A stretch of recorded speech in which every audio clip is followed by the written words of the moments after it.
1.5 ml append off, there are adapters that can be used for the 96 well plates, but that depends on your budget.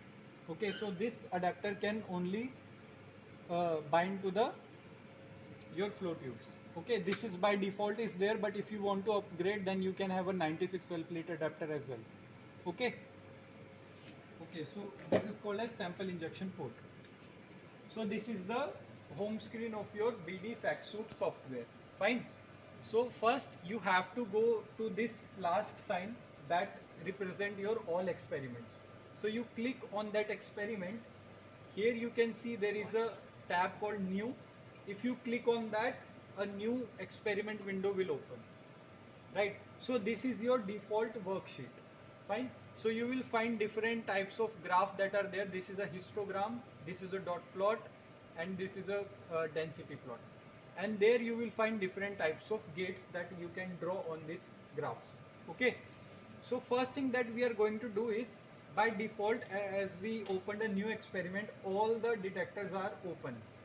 Okay, so they all are going to capture the signal, but we don't need all the detectors. What we need is, our Anaxin is conjugated to FITC. So we need only a FITC detector, and another detector will be for the propydium iodide.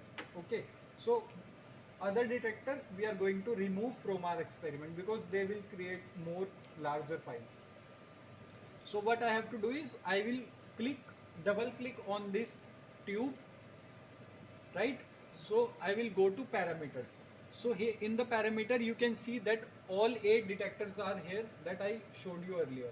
Okay, so these first 4 detectors are for the blue laser. This APC size 7 is for red laser, and these two are for violet laser. So if you want to remove a detector, what you do is, you click some in between these boxes in the white area, it will be selected and removed. So you have to remove one by one.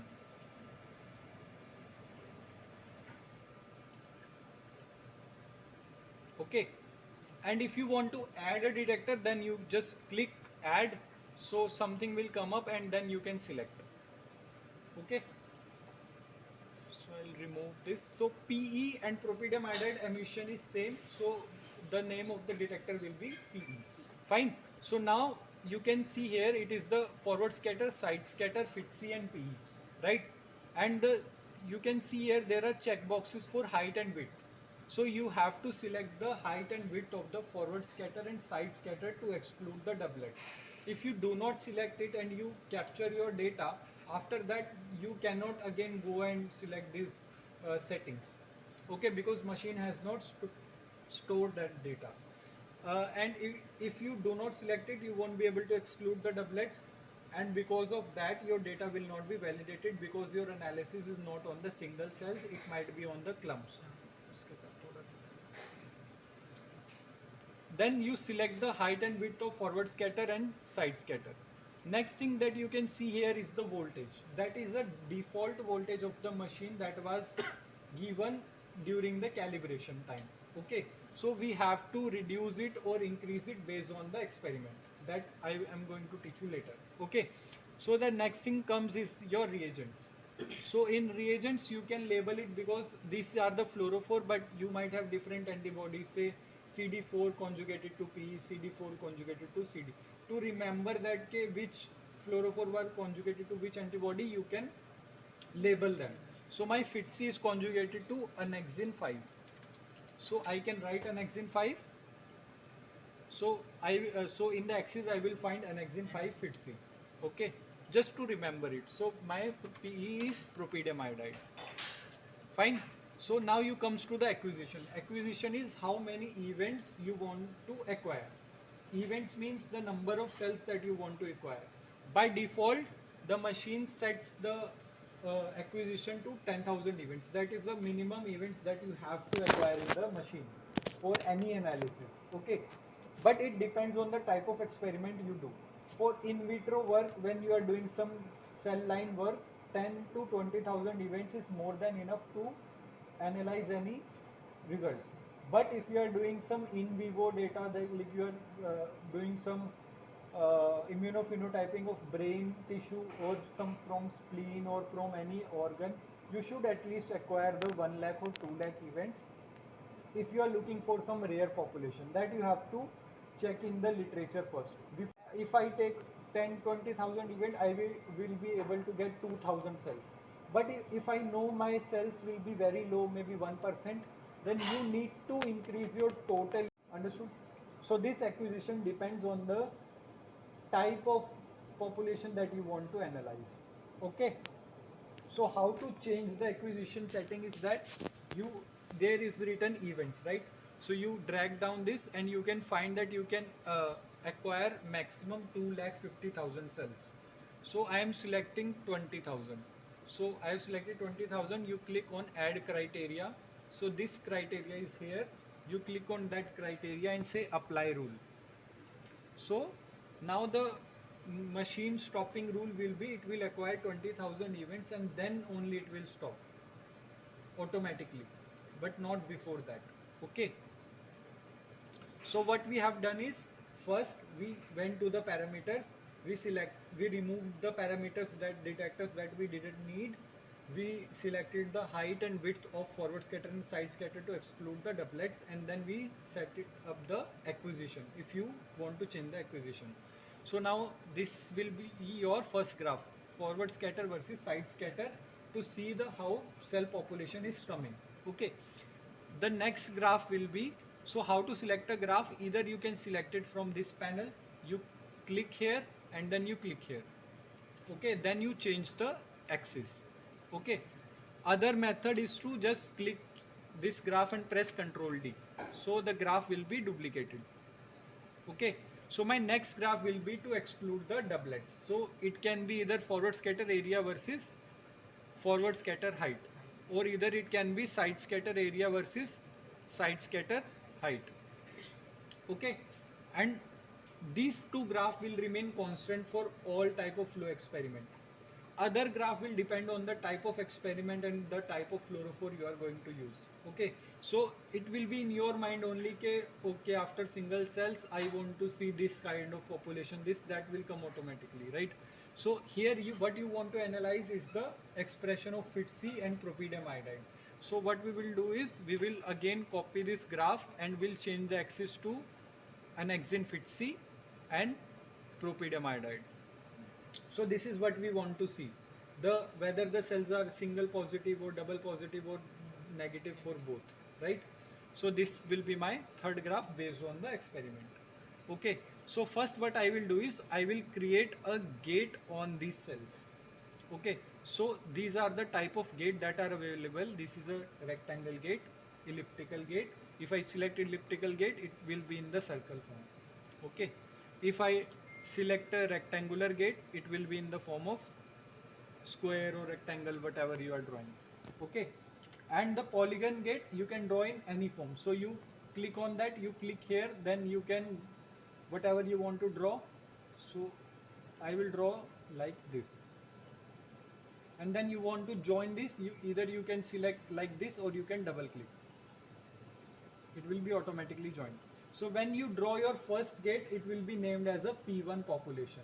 Okay, so you will notice that I haven't included this area in my gating, because uh, whatever that will come here, the events will be debris will be smaller than your cells that might have happened due to the processing of the sample. Your cell might got lysed and there will be membrane fragments and everything. So they will give you the least forward scatter and least side scatter. So as they are not cells, right? So we don't want to include in the analysis. So we have I have excluded that from my population of interest. So my population of interest will be in this area only. So after that, so my next graph, you can see in all the graphs it is written all events, all events, all events. But I want to analyze only the cells that are here in this population. So what I will do is I will click on this graph and go to properties and say just show me the data of P1. So this graph will show me the result of the cells that are coming in this graph, not the outside. Okay, so I have excluded the debris in this graph. So in this graph I won't be able to see any debris. So I have excluded debris from my graph now. So now from my experience, I know that the cell should come diagonally, right? So I will automatically first will draw the diagonal gate. Okay, so I want to analyze FITC and PE ka expression only in the single cells. So what should I do? I should change the all events of this to P2 population. Okay, done here. So we have made the worksheet ki like that I want to see my results. Then now comes comes to the this. So this will be your voltage setting that is there. So what I will do is I will run an unstained sample. So this is my unstained sample. Before like putting in the machine, you first vortex it so that all the cells that have been settled, they come up in the solution. Okay, so first what I will do is let's also another thing. So first our job will be to keep the cells in the middle of the graph. So first I will preview it and we will see where the cells are going. If the cells are going in this direction, that means the voltage of forward scatter is very high.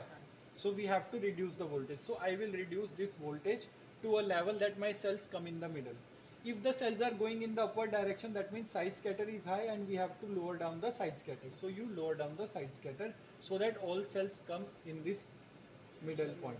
Okay, after that what I will do is I have to see whether in my FITC and PE detector whether cells are giving any autofluorescence or not. If you are seeing any signal here, here in unstained sample, that means you are, that is due to the autofluorescence and you have to correct it. Other way of seeing is that making histograms. Okay, so what I will do is I have created histogram and I will change the axis to FITC and to PI. That is my way of doing it. Okay, so it's easy to see a histogram peak to go here and there rather than the dots. Okay, so I will change the all events to P2 population because I'm only interested in the single cell. Okay, so now there are two things here. There is a preview mode and there is a acquire mode. In the preview mode, the machine will show you the data in a real time, but it is not going to store anything. Okay, in that time you can make all the settings. When you are ready with your settings that you have set it up all the voltages, then what you will do, you will acquire the data. In acquiring mode, the machine will save the data automatically. Okay, so first Garima, pani diyo yaar. So I am clicking on this preview mode. You will see there is a metal rod here. So from there one small yellow tube will come that is going to aspirate the sample. So I have clicked on the preview mode.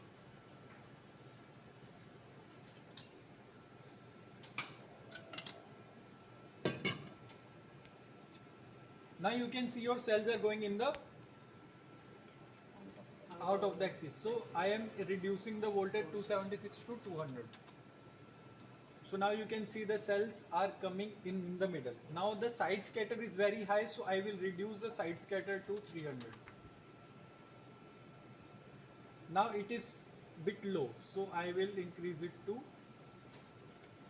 320. Don't have much sample. Okay. So your forward scatter cell should come between 0 to 150. They are there. For side scatter, they should come 0 to 150. I can increase it bit more to 330. Okay. So we don't need our cells to be here, here, because the cells might come below it and we won't be able to capture that. So we want most of our population in the middle so that we have space here, here to capture other unwanted thing. If it's there, then sometimes something surprising came, then you will be able to see it in the graph. Okay, so your first job is to make the sample in the middle of your forward and side scatter ka graph. Done. This is the first thing.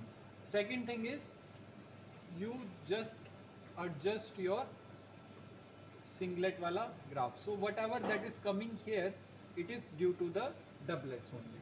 So the cells that are coming in this line, they are the singlets. Now you can see here in the Propidium iodide and FITC detector, the signal is coming at 10 to the power 3, 10 to the power 3, right? So if I don't reduce the voltage and I run a stain sample, that will go beyond the axis and you won't be able to collect the signal. So we have to reduce the unstained sample autofluorescence to minimum between 0 to 100 so that we have the axis for the stained samples. Understood? Even you can see that this is the histogram representation, this is a dot plot, the cells are here. 10 to the power 3, 10 to the power 3. Right? So what I have to do is I have to reduce the voltage of FITC and PE. So I will reduce the voltage and you will see that the dots are moving here, here, here. Okay. So I am again previewing it. From 400 I am making it to 250. So I have reduced the voltage of FITC and it's moving here. So I'll reduce the voltage of PE to 300 and it's moving there, right? So now this voltage is fine and this voltage is also fine. Okay. So what I have done is I have reduced the voltage so that it comes between 0 to 100, 0 to 100. It's still high, so I'll reduce it to 280. Okay. So I'll preview it again. Oh, मेरे को थोड़ा binding buffer दियो. Okay, now it is fine. Okay, so what I have done is I have reduced the autofluorescence to a minimum level of between 0 to 100, right?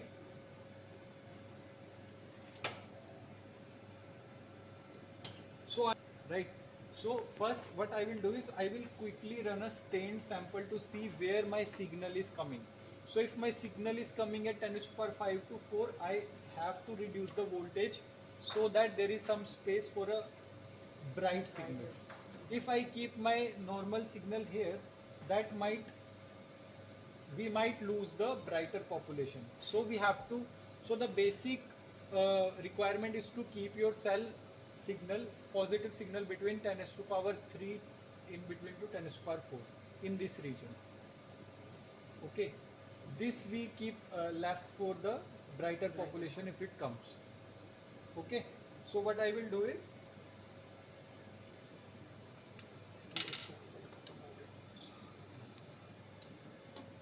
so I will run a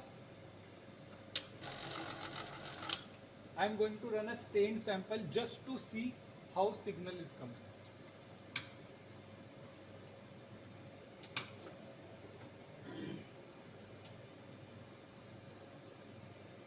Okay, so you can see this is perfect. It is coming between 10 to the power 3 to 10 to the power 4. We can reduce a bit to 250. Okay, so this is fine. And this is bit higher, so what I will do is I will reduce the voltage of FITC to 210 so that we have some space for more brighter population. This looks very fine to me. Now another important thing is you might say that why 250, why you haven't reduced it to more like more lower level like 100 or 150. But when you reduce it more, what will happen is your the sensitivity of your detector will be lost. It won't be able to differentiate between a positive signal and a negative signal. What happens when you increase the exposure of your camera to highest level, everything will be white. And if you decrease it to minimum level, everything will be black. That means the camera is not able to differentiate between the colors, right? So same with it. So I will show you if what will happen if I decrease the voltage to 100. So I am decreasing the voltage to 100. So you can see the data is lost, right? So there is a sweet spot where your detector is going to detect the best resolution. Okay, so here I can detect that you can see two peaks, one peak here, another peak here. This is negative peak, this is positive peak. Okay, so it's it doesn't like you can reduce it to a higher level or you can increase it to a level. There is always a bell-shaped curve. There is always a sweet spot where plus minus 10 volt or 20 volt you get the best resolution and the best signal. So we have seen that my signal is coming between 10 to the power 3 to 4. It's also coming between 10 to the power 3 to 4. Now we are ready to acquire the sample. So the first sample that you are going to acquire will be your unstained cells. Okay, so you shouldn't get any signal here. So first I will preview and then I will acquire. So here you can see the number of events, that 200 events per second, 170 events per second. So machine is analyzing in 1 second. It has acquired data of 200 cells, 300 cells. In 10 seconds it has acquired 2000 cells. So in half a minute it can acquire 10,000 events. So that also depends on the dilution of your sample. So my sample is not diluted, so it is taking much time. But in 1 hour you can, like 1 million of cells you will be able to acquire the Number data. of event doesn't mean the number of cells crossing the laser. Yes, Yeah, it's Huh. number of cells crossing the laser. crossing the laser. Like the crossing the laser, the data is getting acquired. So the event getting captured. So it doesn't like if 150 cells are So passing you're through taking the, a picture. yeah. It, and now the flow cytometers are coming that can also take the picture with the camera. They have a camera that will take the picture and they will have a flow cytometry thing also. So this is the newer version now comes. We have already, right? ऊपर में That is a plate reader, but it's not a flow cytometer. बाजू वाले में है एक. Cytometer नहीं है. अच्छा अच्छा. Okay, so I have, so you can see here there is no signal for your FITC and PE.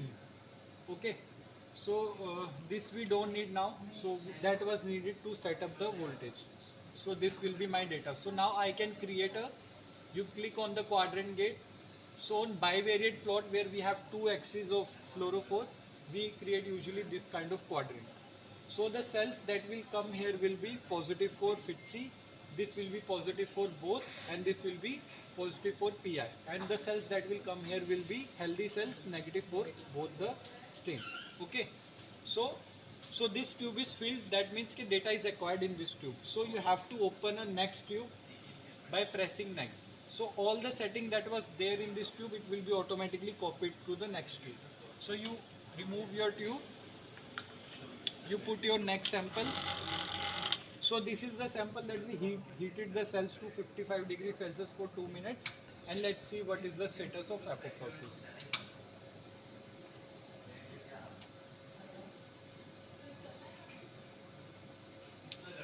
Which cells we have used? HeLa cells. And this quadrant is showing upper right, lower right. You can change it to the percentage. So you click on the gate, you go to properties and you select show percentage of population.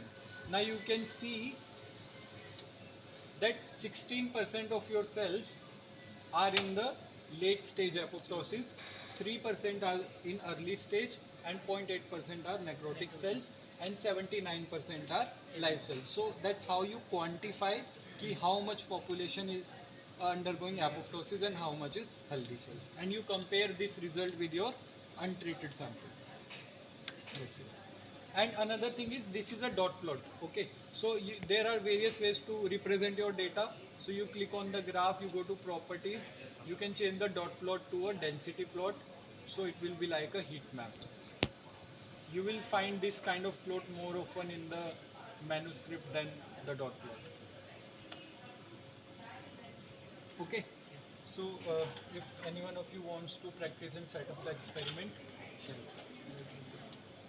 शोमिंग आपको करना